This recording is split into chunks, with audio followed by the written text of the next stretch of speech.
Hey everyone, my name is Kimberly Warner and I am the director and founder of Unfixed Media Productions, where a lot of our storytelling happens using smartphones. So I'm here today to help you optimize the use of these phones and show you that it's easy and fun. So let's get started. I'm going to begin talking about the lens. A lot of you, maybe some of you have 3 lenses on the back of your phones. Sometimes it's just one, it doesn't matter. But what you need to do before you do anything else is clean it off. Make sure that yesterday's lunch and mom's lotion and all your finger grease is not on the back of these lenses. These lenses are incredible, but they are not awesome when they have grease all over them. So you'll actually notice, and maybe you've seen some photos or videos like this that have sort of a dreamy haze. And unless you're going for the unicorn effect, find a t-shirt or a cloth and clean that off. So that's a great way to optimize your phone right off the bat. The other element I want to talk about is lighting. Lighting is so important and it's really easy to do. You do not need to purchase professional lighting. Right now, I'm filming on an iPhone. It's set up on a tripod and a few pillows and books. And I'm about 3 feet from a large window to my right. And this light back here is just to create a little ambiance for you. Other than that, nothing else is set up here. Also, when you're positioning yourself, you can face the window and then that will be really even light on your face. Or you can do what I've done here, which is at about a 45-degree angle. What I don't want you to do is have your back to the window. When you do that, the camera is exposing for the window and not you, and so you're going to be in a really sad shadow, unless that's the look you're going for. But typically you don't want to put your back to a window. If you do want to bump it up a little bit and purchase a special accessory light, they actually make some pretty cheap ring lights that you can put on your phone. It's kind of shaped like a donut, and that will create a nice even light around your face. And a lot of Instagrammers and influencers, they like to use those things, but you know, it's not essential. The next element is orientation and composition. We all love to see phones like this, right? That's how we use them. That's how everything on social media is. We're used to stories being told in portrait mode, which is what this is. But when you're doing these videos, just like any cinematic movie that you're gonna be seeing on Netflix or whatever, it's typically gonna be like this. So make sure you move your phone from portrait mode to landscape mode. Composition is also really interesting. Right now, I'm a little bit off center. In fact, that's how I wanted to be, but I think I've been shifting around. I typically like to be slightly off center.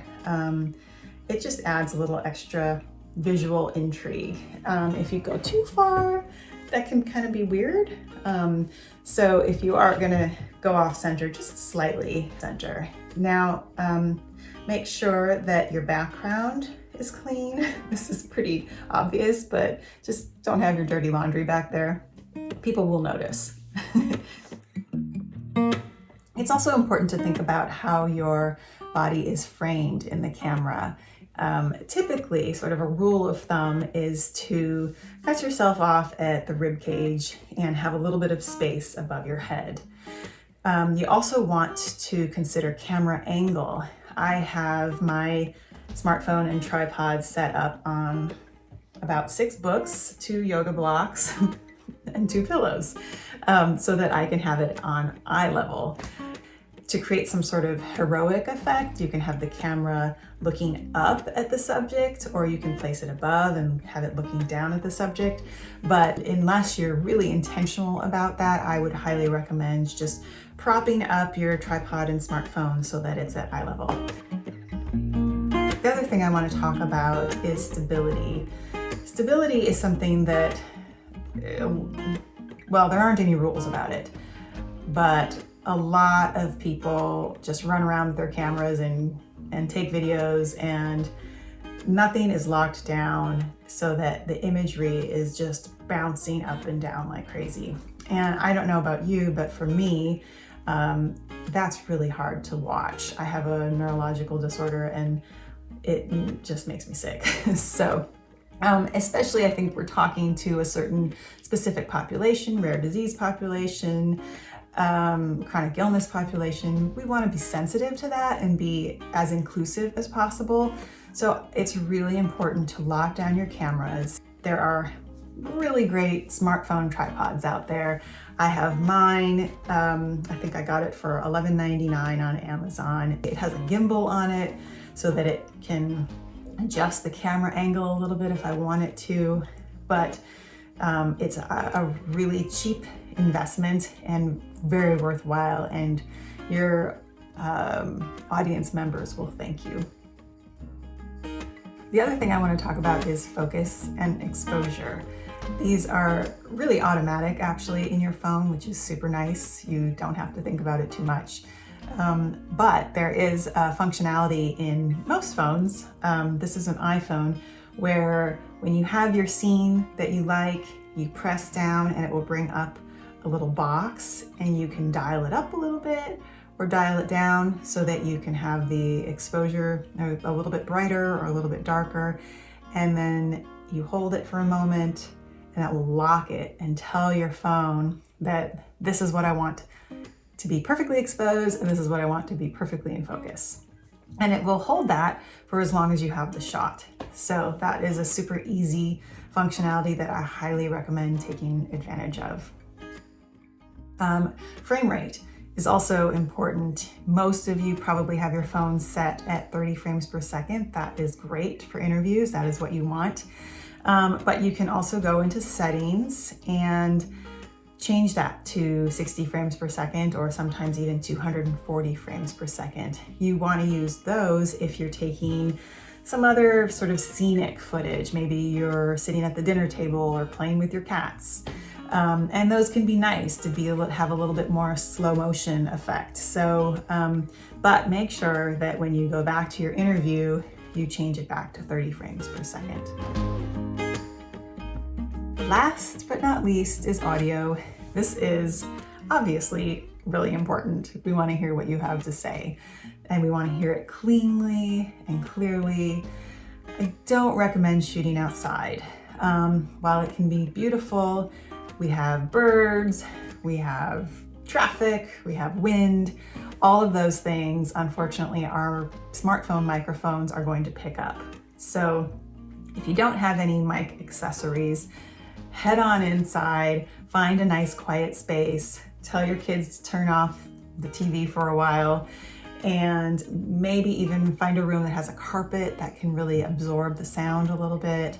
Right now, I am about 3 feet away from my phone. That's going to be pretty optimum for you to get good, clean audio. If you want to bump it up and get some microphone accessories, again, there are some options out there. I don't use them unless I'm using my professional cameras, but there are lavaliers. Those are the little clips that you can put on your clothes. It is absolutely not necessary. The microphones are incredible. Right now, all I am using in this video is my smartphone and a tripod and a nice big window here. I think one of the advantages of smartphone storytelling is that you don't have a large crew sitting in your room making you feel nervous and forgetting what you wanted to say. It's quite relaxing to settle into some of these tips, practice them a little bit, and then turn on your phone and start talking. It's as if you're talking to a friend or talking to your cat. It's a really helpful way for us in the chronic illness and disability population to get our stories out there without having to hire large production crews to make it so. So I hope these tips were helpful, and I really look forward to hearing what you have to say.